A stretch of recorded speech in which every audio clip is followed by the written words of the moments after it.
بڑی اہمیت کا حامل ہے۔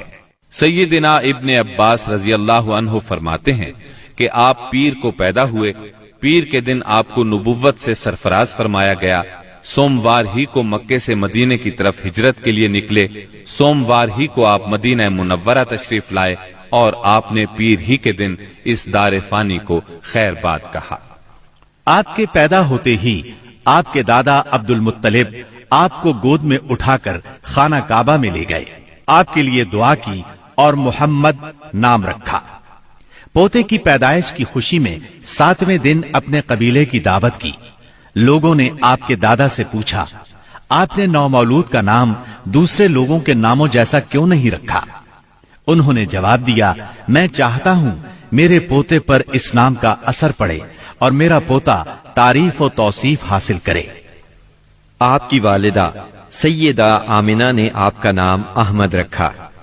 انجیل میں بطور پیشگوئی آپ کے 2 نام آئے ہیں، فارقلید اور منہمنا۔ قرآن مجید کی سورہ انبیاء آیت 107 میں اللہ تعالی نے آپ کو رحمت للعالمین کہا ہے، یعنی ہم نے آپ کو تمام جہانوں کے لیے رحمت بنا کر بھیجا ہے۔ آپ کی والدہ کا نام سیدہ آمنہ تھا۔ سیدہ آمنہ کے والد وہب بن عبد مناف بن زہرہ بن کلاب تھے۔ آپ اسماعیل علیہ السلام کی اولاد میں سے ہیں۔ ہاشم آپ کے پردادا تھے۔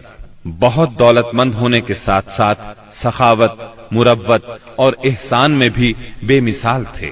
ہاشم کہلانے کی وجہ یہ تھی کہ ان کے عہد میں ایک مرتبہ مکہ مکرمہ میں قحط پڑ گیا۔ یہ فلسطین گئے اور اونٹوں پر آٹے کی بہت سی بوریاں لاد لائے، بہت سے اونٹ ذبح کیے، ان کا شوربہ تیار کیا، روٹیاں پکوائیں، ان روٹیوں کو شوربے میں بھگو بھگو کر اہل شہر کو کھلاتے رہے۔ عرب اس کھانے کو حشیم اور سرید کہتے ہیں۔ یہ سلسلہ ایک مدت تک جاری رہا، اسی وجہ سے ان کا نام ہاشم پڑ گیا۔ وہ حاجیوں کی خدمت اور مہمان نوازی میں بھی بڑھ چڑھ کر حصہ لیتے تھے۔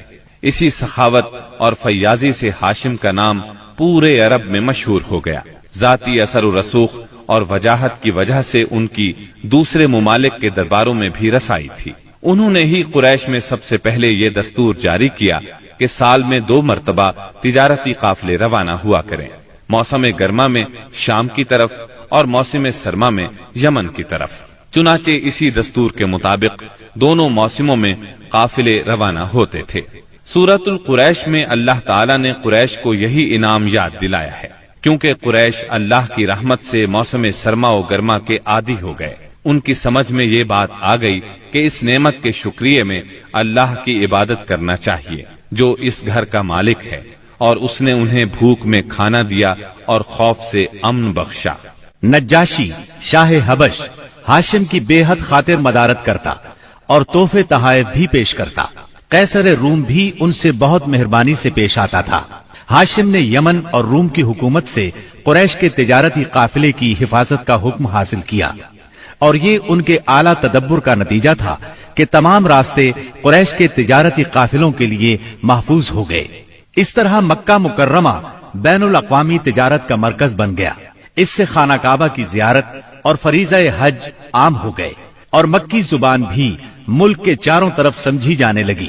ان قریشی قافلوں اور سالانہ میلوں کی وجہ سے جزیرہ نمائے عرب میں ایک معاشی مرکز پیدا ہو گیا۔ ان سالانہ میلوں میں قریش کو سرمایہ دارانہ تجارت اور قافلوں کی حفاظت کے سلسلے میں بہت اہمیت حاصل تھی۔ اس طرح مکہ مکرمہ تجارتی مرکز بنا، جس نے سیاسی مرکزیت کا راستہ کھولا جو اسلام کا کارنامہ بننے والا تھا۔ 197 عیسوی کے چند ماہ بعد ہاشم کی بیوی سلمہ بنت عمر کے ہاں مدینہ منورہ میں شیبہ یعنی عبد المطلب پیدا ہوئے۔ بچے کے سر میں کچھ بال سفید تھے، اس لیے ان کا نام شیبہ رکھا گیا۔ شیبہ کا مطلب ہے بوڑھا۔ ہاشم کی وفات کے بعد ذمہ داریاں ان کے بھائی مطلب نے سنبھال لی تھی۔ گویا مطلب شیبہ کا چچا تھا۔ اس کی وفات کے بعد شیبہ نے رفادہ اور سقایا کی ذمہ داریاں خوبی سے سنبھالی۔